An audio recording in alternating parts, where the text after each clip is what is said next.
Kocha Bayern Munich Vincent Kompany amemkosoa vikali kocha wa Benfica Jose Mourinho kufuatia namna alivyoshughulikia tuhuma za ubaguzi wa rangi dhidi ya nyota wa Real Madrid Vinicius Junior. Kompany alisema kauli za Mourinho zilikuwa kosa kubwa la kiuongozi na kusisitiza kuwa masuala ya ubaguzi hayapaswi kuvumiliwa katika soka.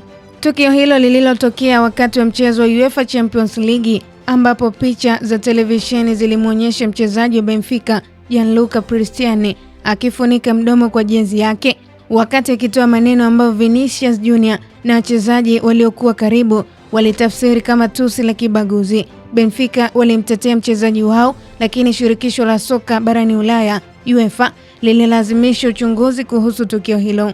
Katika maelekezo yake ya awali, Mourinho alidai kuwa Vinicius alichochea mashabiki kwa namna alivyoshangilia bao lake la kwanza la ushindi wa 1-0, huku akisema kuwa Benfica haiwezi kuwa na ubaguzi wa rangi kwa sababu mchezaji bora katika historia ya klabu hiyo Eusebio alikuwa mweusi. Kauli hiyo ndiyo iliyomkera zaidi Kompany. Kompany alisema kumshambulia Vinicius Junior kwa kigezo cha ushangiliaji wa bao ni jaribio la kupunguza uzito wa malalamiko yake na kwamba kutumia jina la Eusebio kama kinga dhidi ya tuhuma za ubaguzi ni hoja isiyo na msingi. Alikumbusha kuwa changamoto walizokumbana nazo wachezaji weusi katika miaka 1960, akisema wengi wao walilazimika kunyamaza na kufanya kazi mara 10 zaidi ili tu kutambuliwa.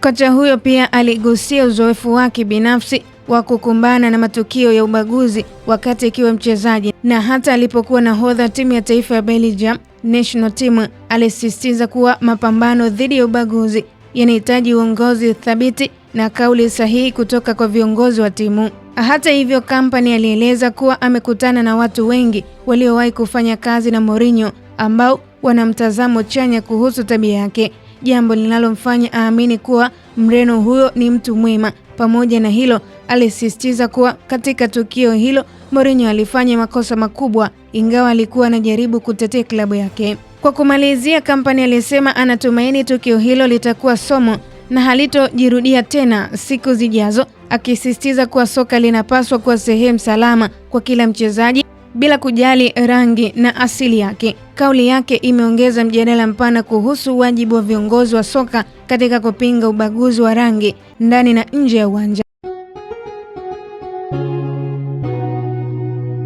Kasako Media, tunaangazia maisha, tunaandika kesho.